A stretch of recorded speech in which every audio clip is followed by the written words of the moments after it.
Hello, my name is Lauren Page, and this is my baby Watson.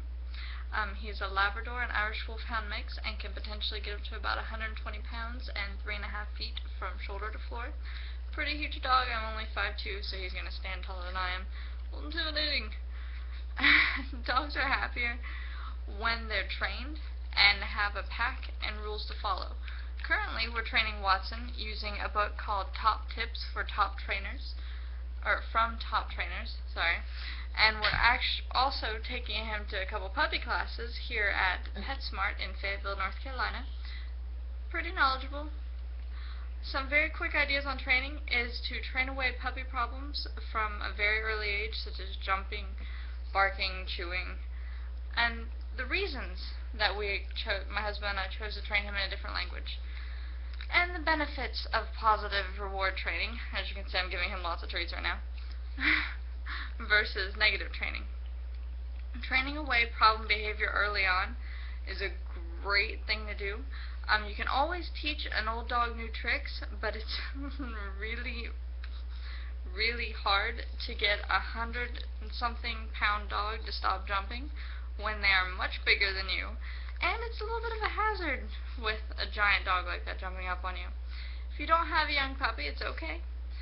You can always train a new addition to the family really quickly just by introducing the boundaries early on, teaching them what's what, and all of that. We chose to train Watson in French because we don't want strangers trying to take liberties and telling our dog no and everything like that when he just needs to listen to us, really. Or if you live in a bilingual area, we're planning on moving to Victoria, Canada, so French, English works out for us. Now, positive training is a lot more effective than negative training. To a dog, giving them attention in any way is attention nonetheless. If they're in their kennel barking like crazy, then ignore them. If you go in there and say, no, stop that barking, then they're going to keep barking because you just gave them attention. But if you ignore them, then they'll eventually stop, and then go in there and reward them when they're being good, when they're being quiet, or when they're sleeping like he does. Every time we put him in a kennel, he immediately just curls up with his little baby doll and goes to sleep. And like I said earlier, dogs are pack animals, and packs have alphas, or leaders. My husband and I are the alphas in this pack.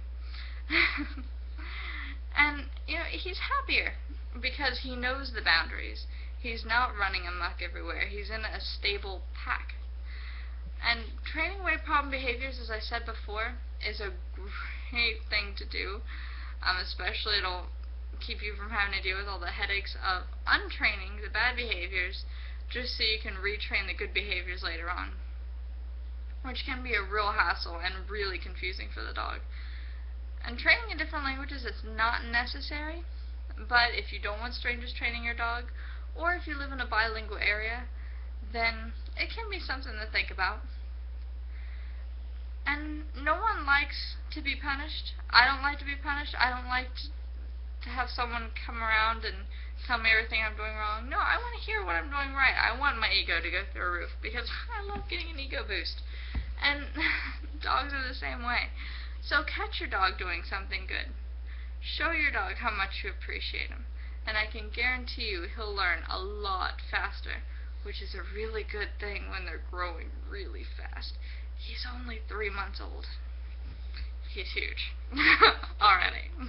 Taking up like twice the size of my lap. Well, thank you for watching, and you have a good one.